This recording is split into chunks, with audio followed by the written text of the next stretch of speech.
I'm a freshman at my university right now. I won't name it due to privacy reasons, but for necessary short story details, I'll say that it's a fairly small campus and it's tucked pretty far into the mountains. I live on campus in a residence hall that's a 15-minute walk from the art building that I often work late in. One night, a couple of weeks ago, I was in there working on a project until about 1:30 in the morning when I decided to walk back to the residence hall. My campus is well lit, small, and the sidewalks are populated with emergency alert centers, a pillar with a button that calls campus police and makes a very loud noise when pressed. So I don't feel that unsafe walking alone at night, and given how late it was, I opt against calling my best friend like I usually did when I walked alone. Please don't roast me in the comments for this. You can believe that she did when I told her about this later. One last and fairly important detail about my campus is that we have botanical gardens in the middle of it that are open to the public. The botanical gardens, or just Botan as we students call them, are located in a very deep alley on the southwest side of campus, close to my residence hall, and they're closed at night. This is because most of the city's homeless camp out at Botan at night, and some shady stuff goes on down there that the authorities don't really like talking about. Apparently, a female student was even murdered in Botan 15 or so years ago. Needless to say, you want to avoid Botan at night. So back to the story. Most of my walk passed without incident. I was humming to myself and looking at my phone occasionally. I was on the last stretch of sidewalk that led to my resident hall. It should be noted that the sidewalk borders the ravine leading down into Botan. When I saw the silhouette of a man walking my way about 50 feet ahead of me, my brain processed it was, oh, dude just walking, before I stopped when I really paid attention to how he was moving. He wasn't that much taller than me, but he was very, very lanky, and I could see from a distance that he was swaying and stumbling as if he were very, very drunk. It would have been funny to see if I hadn't completely been alone with this guy. I slowed my pace and moved very slow to the right side of the sidewalk, bordering the streetlights, and just decided that I would let the guy pass me.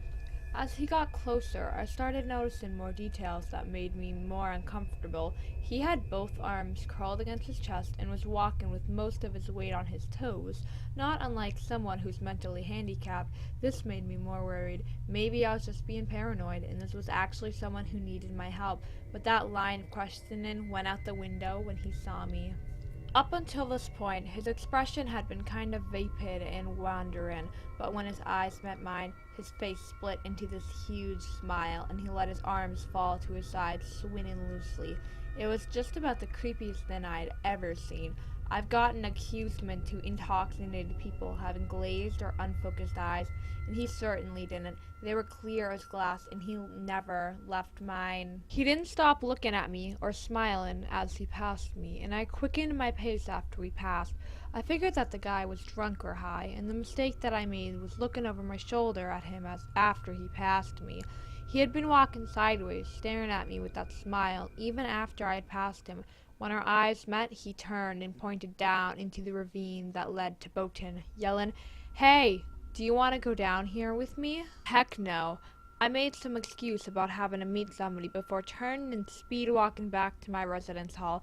I didn't check to see if he followed me. I just moved as fast as I could without breaking into a run until I made it safely back to my hall, where I pulled out my phone and promptly called campus security.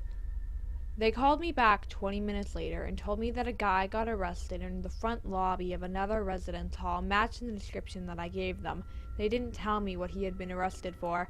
Needless to say, I've stopped walking alone at night.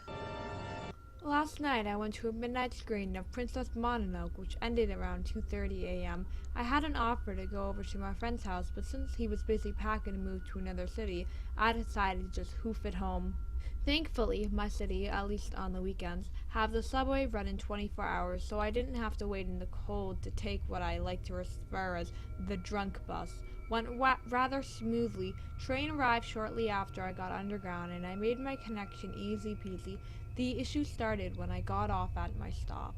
As I'm walking up to go up the steps, I hear a woman on the other platform being really loud. Easy to ignore, but then I kept hearing her say, "Miss, miss."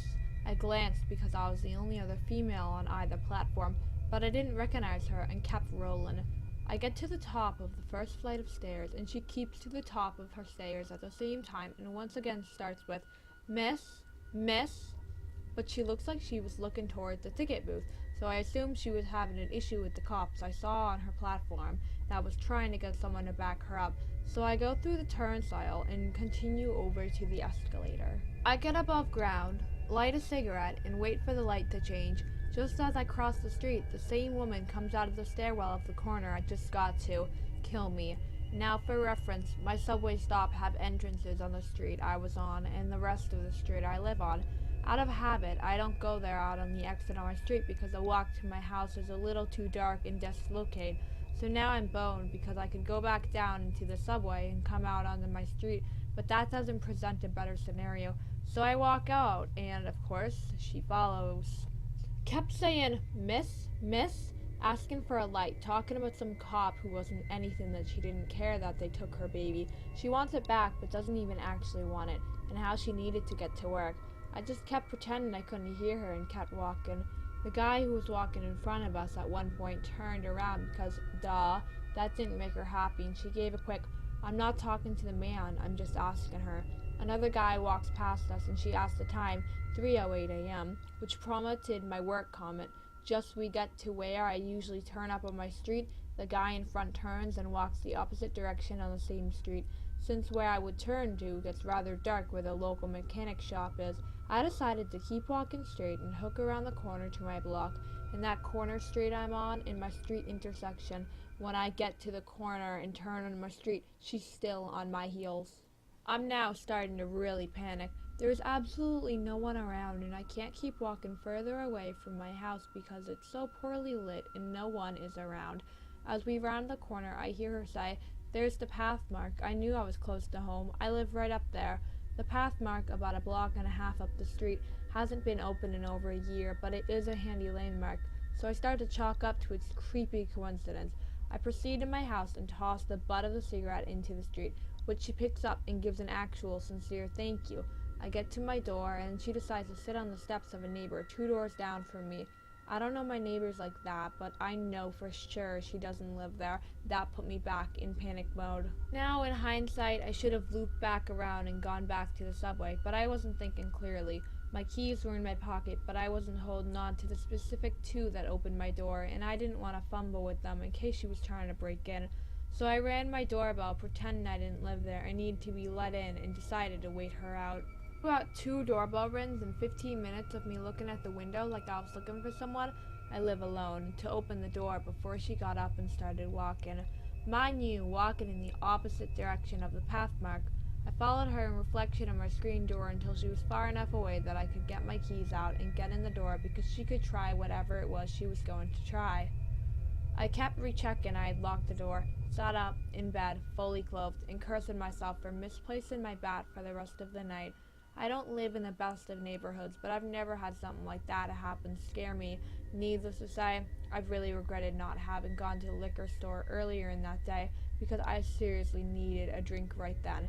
So crazy lady from the subway who followed me home, let's never meet again. Hello everybody, thank you for making it to the end of the video. If you enjoyed the video, then you should subscribe if you want to. I know this is my first video, but I do plan to upload more videos in the future, and I apologize greatly because this is, as I said earlier, my first video, so if I misread anything or had a weird sound quality, I completely apologize, but all will be fixed eventually. Alright, well anyways, thank you guys so much for watching. Goodbye.